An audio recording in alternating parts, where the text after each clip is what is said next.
Focused on quality and convenience, there isn't much you won't find at Marie's Mini Mart. Home-style breads, sandwiches, plus a variety of artisan breads and delicious single-serve desserts available exclusively at our Frecker Drive location.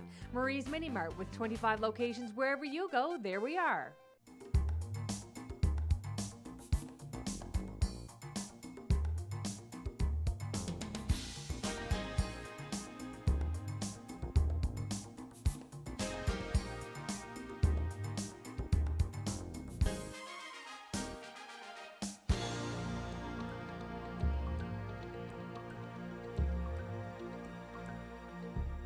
Welcome to Sharing Our Cultures. This is the place where you get to meet amazing individuals from diverse cultural backgrounds who are making significant contributions to our province. Joining me today are Chioma and John.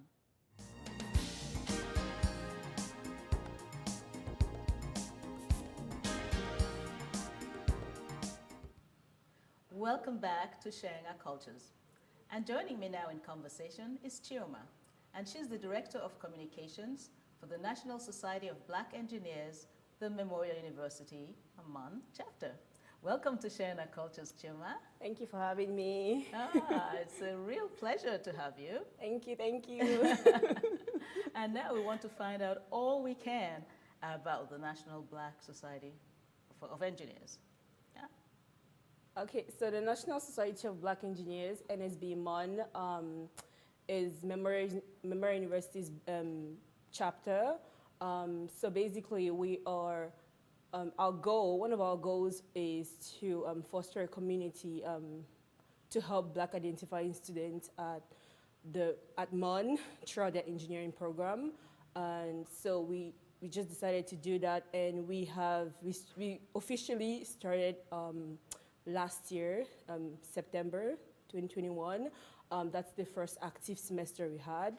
And, you know, we've been doing that, and yeah, it's been good. Okay, all right. So it's fairly new. You're not even a year yet. Yes, so fairly new, yes. All right. So why was it necessary to start this? I feel like sometimes it's hard, especially when some people don't acknowledge or maybe recognize a particular group of group of people, whether it's Black or like any other culture. So when you don't recognize them or acknowledge them, it's sometimes hard to cater for them. So, you know, that's where we come in, that we try to create a community and environment, you know, for Black people, especially international students coming from far away, to meet more people. You know, they meet more people, we do events, you know, we help them.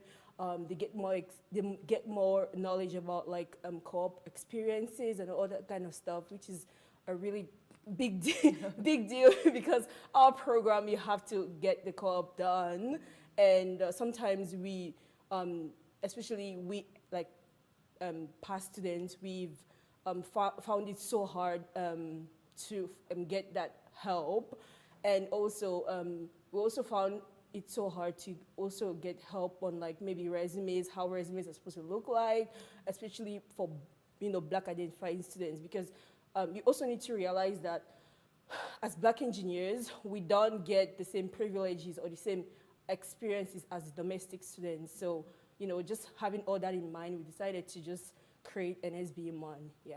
Okay, that's fantastic. Yes. Okay. So you're an engineering student. Yes. How did you come to be at MUN studying engineering? So before I came to St. John's, I was in Toronto. I redid my high school. So I came to Toronto. The first time I came to Canada, I was in Toronto. I had to redo my high school. Grade 12. So when I got that done, it was time for me to pick universities.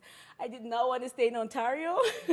So I was like, okay, what schools can I go to that is, you know, good in engineering? Because I already made up my mind that that's what I wanted to study, because I love math. I really hate reading. So I wanted something to do with math.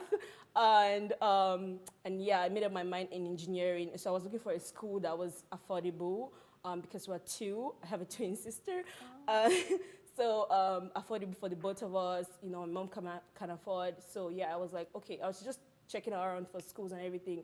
And I came about MON, you know, it's affordable, the engineering programs are really good. And it's also like a really small place, because I found Toronto a bit like too big, and I don't know. I just didn't really vibe with it a lot. So yeah, so we decided to just come here and do our engineering programs. Okay, so Yeah. so you've got a twin sister, and Yes. you know that, and so she's also in Yeah, the I studied program. engineering too. Yes. Okay, all right. So what discipline of engineering are you focusing on? So I'm doing ocean and naval architectural engineering. Okay, and your twin sister? No, she's doing mechanical. Okay. She's doing mechanical. She's a year behind me because when she first came to Mon, she wanted to do pharmacy, but she just realized that biology was not for her, so she had to switch. But no, she's studying mechanical, and I'm studying ocean and naval architectural engineering, which is a program that has a small number of students. So I want to promote my program. So please, guys, Ocean and Naval Architectural Engineering is one of the biggest programs at MUN, and it's also one of the biggest programs at the whole of North America because it's the only university that offers a co-op section of it. So it's a really good program, and yes, we need more people. We need more Black people, especially. So yeah, it's a really good program, and you know, I'm doing it, I'm loving it, you know, and it's interesting, and that's all that matters to me. Right. Yeah. And I think in the engineering program, you can also have a work term as well as an academic term. Yes, Okay. it is very important Okay, all and right. compulsory Okay. to get work terms done. So, you know, and I was previously saying these things about like Black identifying people, you know, finding it hard to find work terms and all that kind of stuff. You know, that's what we do. We do help. We have like exam banks and, sorry, not exam banks. We have like resume banks and cover letter banks for, you know, our Black identified students, our members. You know, that's some kind of resources that we actually provide to our members. So yeah. So just explain a little bit more of how it's a resource bank. So maybe you can just... So we have a website, and on the website, on the resources section, you can you have to be a member to be able to access that resources because there's a password to it, which is on our Discord page, and you can be it's just a Google Drive. When you click on the Google Drive, you're able to get like different types of, you know, examples of resumes and cover letters for students, you know, that we were able to use and get jobs.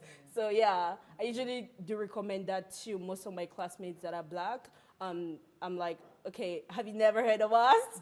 Go search for our cover letters and resumes. Like, they're so good, they're good ones, and most of what we put out there are things that you know, was able to get jobs, or, you know, people were able to use it and get like even interviews and stuff like that. Yeah. So yeah, that's very important. Yes, I agree with you, because coming from different parts of the world, resumes are written differently. Yes. Interviews have a different, you know, Views. rules, Yeah, definitely. Yeah, so that's really important. You mentioned events that you organize for your members. Give me a couple of examples of those. So last year, September, when we started, we had a few events. First of all, we had like a paint and sip, which is just our members painting, and we had like snacks for them as well. And that same semester, we had like workshop, a MATLAB workshop. MATLAB is a program, a mathematical program, which is very important to technically all engineers. They don't tell you that, but it is.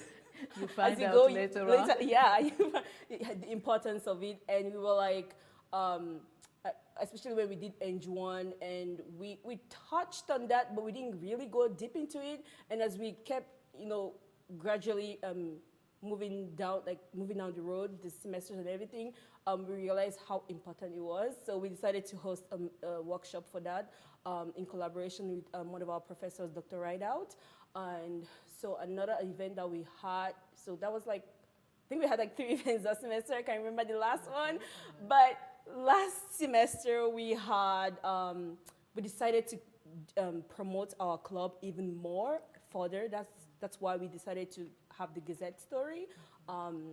So that was one of our ways to promote our members, especially because it was Black History Month. So we're like, that's the best month to actually, talk about NSB month and talk about our Black members, Black engineering students and everything. So yeah, and then also we had like conversations with alumni, so past engineering graduates, because it's good to hear people's experiences, how they had to deal with engineering at MON as a Black person. And we also had the conversations with our graduate student, Tino, which was really good. We also had a Q&A session, and everything was really nice.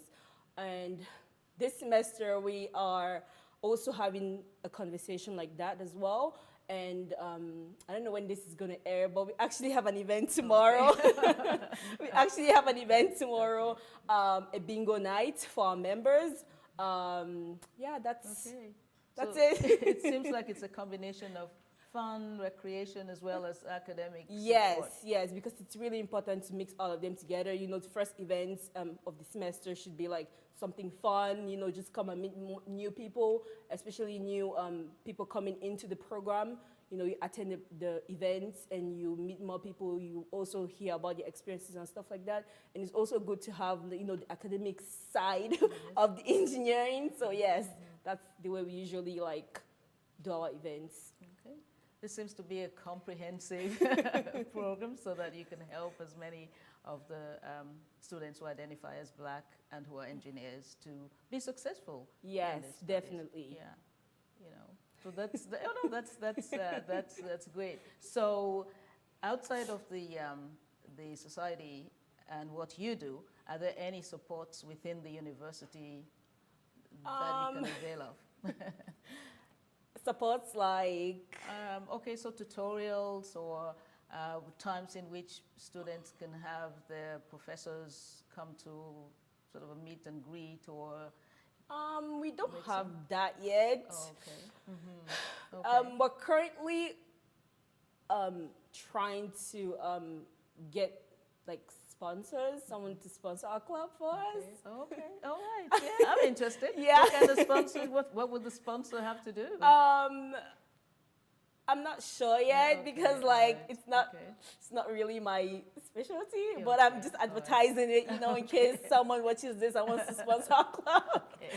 All right. We are Black identifying students at MON. All right. You're really a good director of communications. I think they hit at the right person for this position. Yeah, So, we need to. See, that's the thing about wanting stuff. You need to say it out if you want it. Right. Yes, that's right. Yes, if you don't ask, if you don't ask, exactly, nobody's gonna know that you actually need it. So yeah, right. We have that going on. But as for tutorials and stuff, we've not gotten there yet. Okay. Maybe we're gonna do it. Maybe we're not gonna do it. We don't know yet. Right. So we're just taking it slowly. Right. Yeah. It's in its infancy stage. Yeah. And I mean, I'm impressed at how much you've already done since September.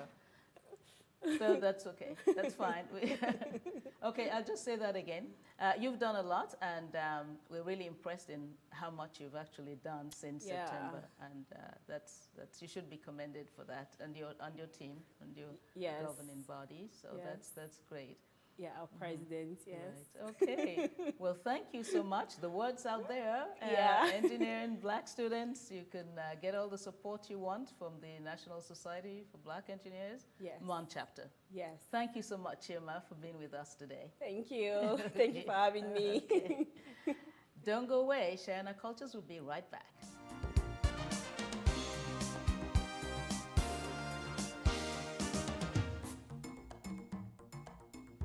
Welcome back to Sharing Our Cultures. And joining me now in conversation is John Mweemba, and he is the 2021 Human Rights Award winner. Congratulations. Thank you so much. Thanks for having me. Yes, we're so happy to have you here with us today.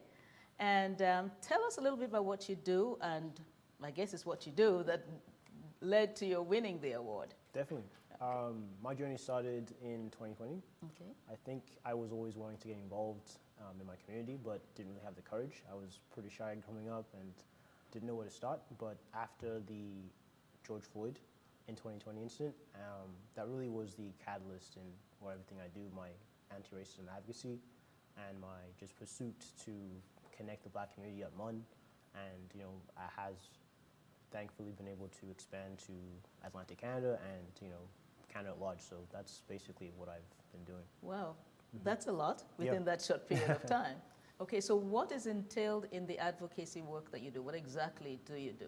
Right, so I'm a MUN student. I've been at MUN since 2017, and I'm going to be honest, I've been here for quite a few years, but I didn't really have that connection with the black community. I found growing up, you know, I was not really, you know, connected because, you know, coming up, you know, from St. John's, you know, there's limited black people, and, you know, I didn't really have that connection. So I really wanted to make a change, and I did that by founding the Black Student Association at MUN.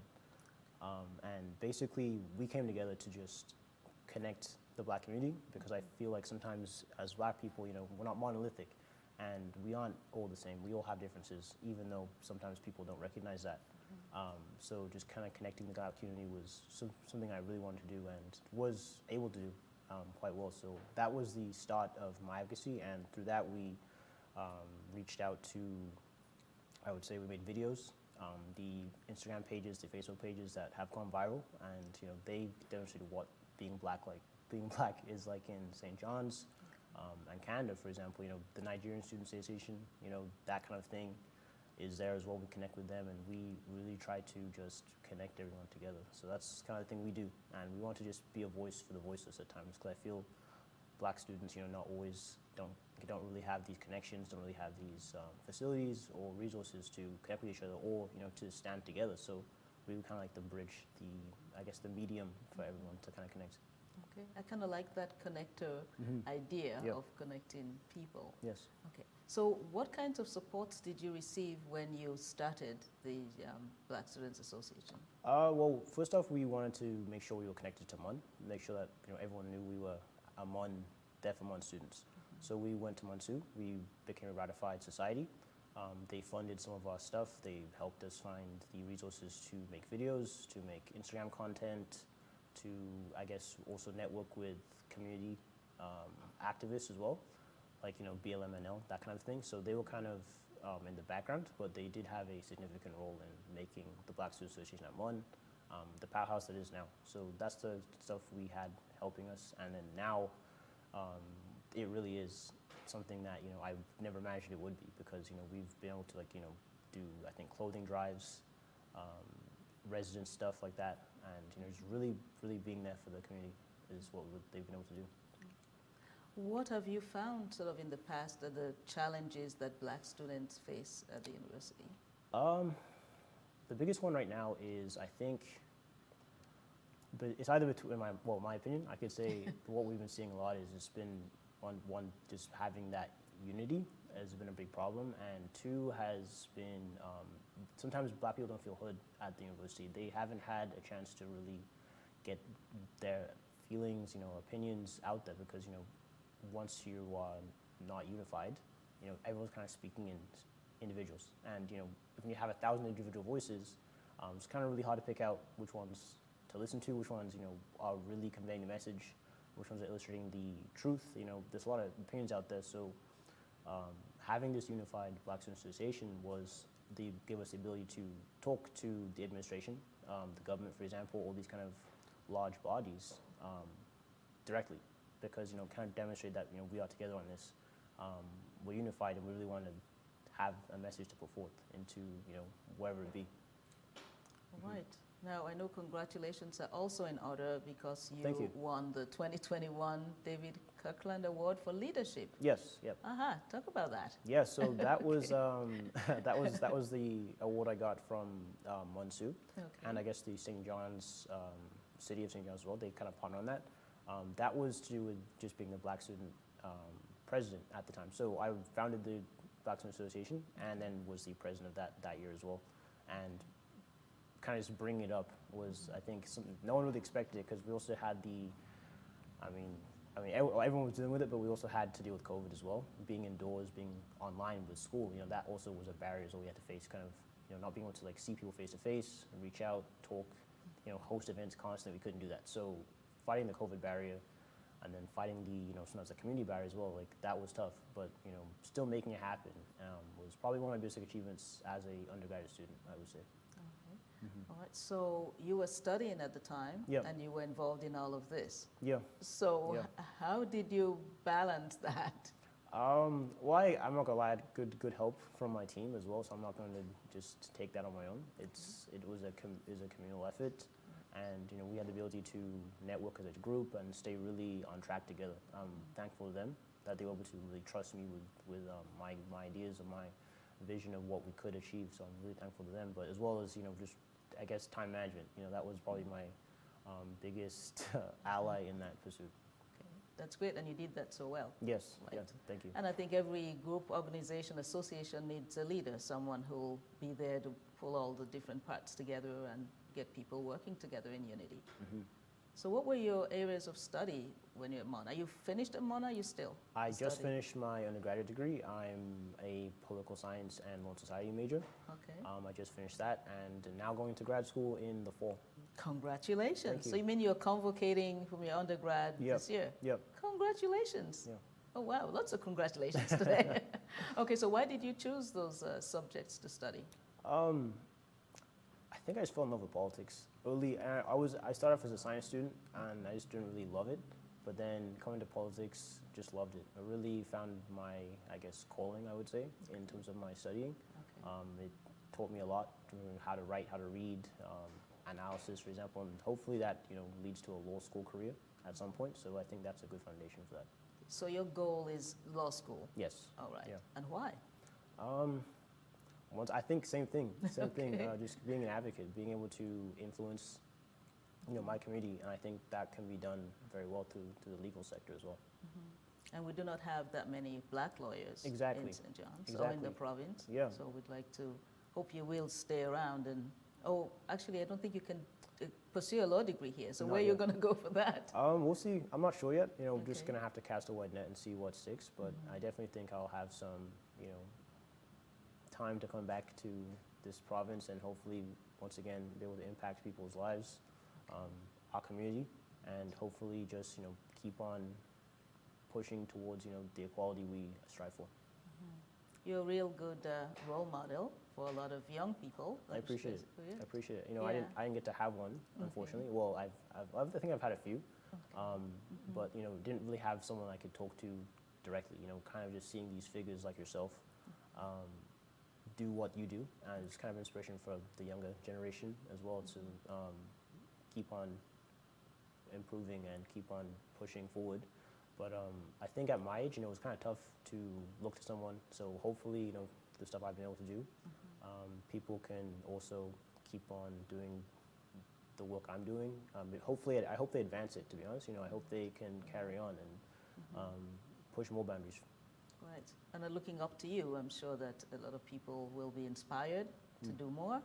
I would Yeah. hope so. I would hope so. Okay. So if you have just a couple of things to say to a high school student, maybe a black student in school, thinking career, thinking, what they should do in life, thinking how they should actually interact with the locals and integrate well into the community here, what would you say? What would your advice be to them?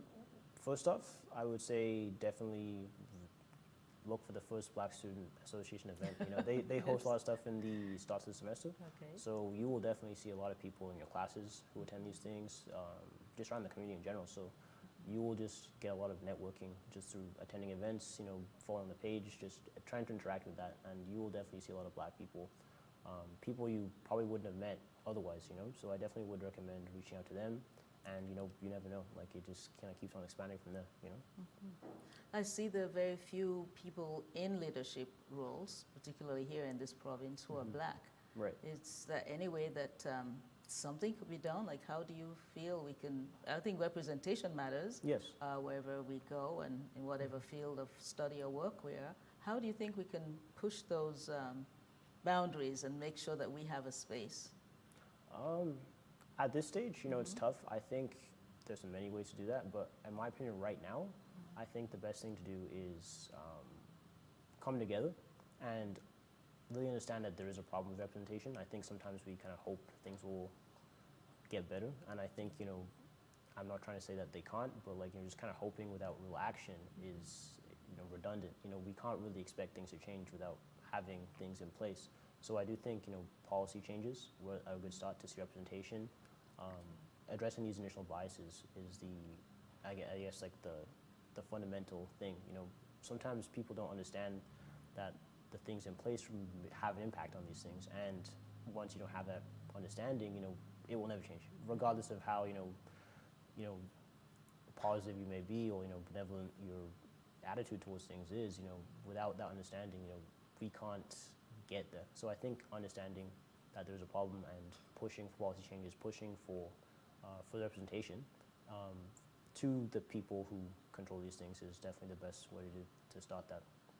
Right, and making sure that there are policies that reflect that. Yes, right. Exactly. Yes. Yeah. So we need kind of more of you to be an advocate and work towards making those changes, because I think it is important that young people have role models and that they see themselves represented in positions of leadership wherever they go. Exactly. Yeah. So I'm hoping when you return with a law degree and you're practicing here, you'll be one of the people who would help towards those making those policy changes. Definitely, yeah. Sometimes people think that it takes a special person to make these changes, but I don't think it's the case. People sometimes think you have to be the most outspoken, the most courageous at times, and it doesn't really take that. You just take someone willing to make the first step, and I do think that if we have people willing to take the first step, we will reach this goal at some point. Right. Just like you took the first step, you were motivated, and you did something about it, and look at where we are now, right? You've moved us to that level, and we can only see that the future holds a lot more brighter, things for us because of you. Right. Thank you. All right. So we really do appreciate you, and I appreciate your being here with us today. And I want to wish you all the best in your in your graduate work, yes. First of all, yes, and, Yep. and when you get to be a lawyer as well, and you study in the legal profession, we want to wish you all the best. Right, thank you so much. Yeah, thank you. And Sharing Our Cultures will be right back.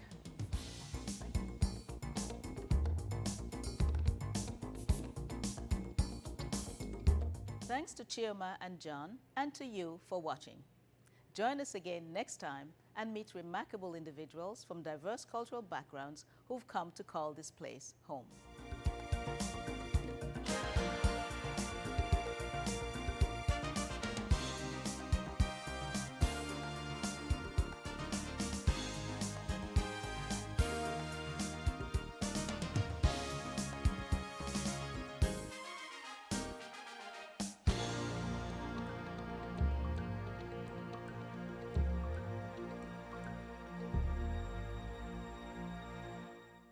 If you want convenience, Marie's Mini Mart is here for you. A one-stop shop for a variety of products, home-style breads, sandwiches, plus check out our freshly baked artisan breads and single-serve desserts exclusively at our in-store bakery on Frecker Drive. With 25 locations, wherever you go, there we are. At Sharing Our Cultures, our programs, projects, and events focus on engaging school children and youth from diverse cultural backgrounds